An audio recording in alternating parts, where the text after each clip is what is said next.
Welcome to Look East.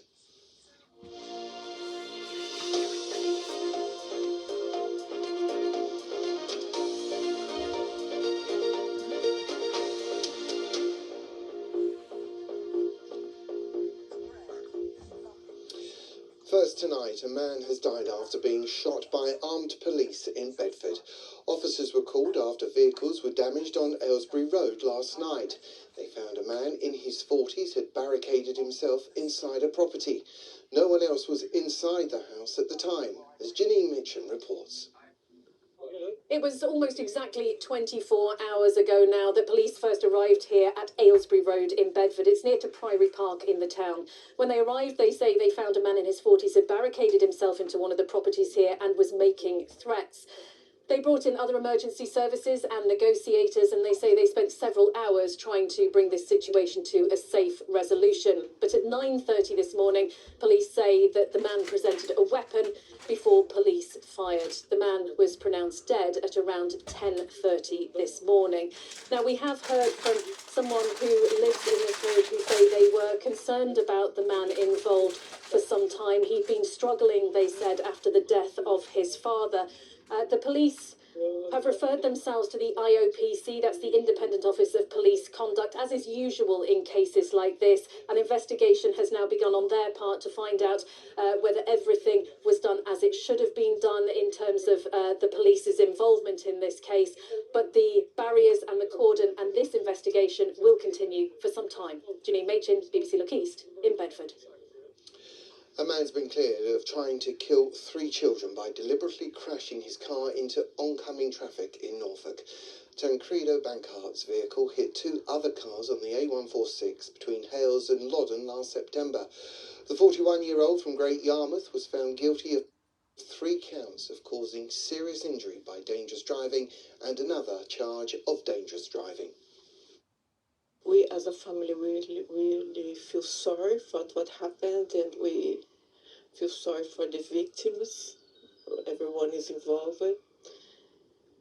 But I believe the jury, all the 12 jury inside the court, did understand the full picture, did understand what was happened, and was fair, I believe. That was the feeling. The emergency services are currently dealing with a serious building fire at a former school in Suffolk. Crews from across the county were called to Park Road and Haverhill at around 8:30 tonight. Residents are being advised to keep all windows and doors closed and to avoid the area. Essex police have released footage of the moment officers arrested drug dealers that were targeting vulnerable men and using their homes as drug bases. One victim with learning difficulties was forced to strip and had firecrackers thrown at him while he slept. 5 men from Essex and London have been jailed for operating a crack cocaine and heroin network. A man has been arrested after police cordoned off part of Wisbeach in Cambridgeshire following reports of a suspicious item. Officers were called to Oil Mill Lane early this morning with a 100-metre cordon in place and a bomb disposal team attending. The 33-year-old remains in police custody.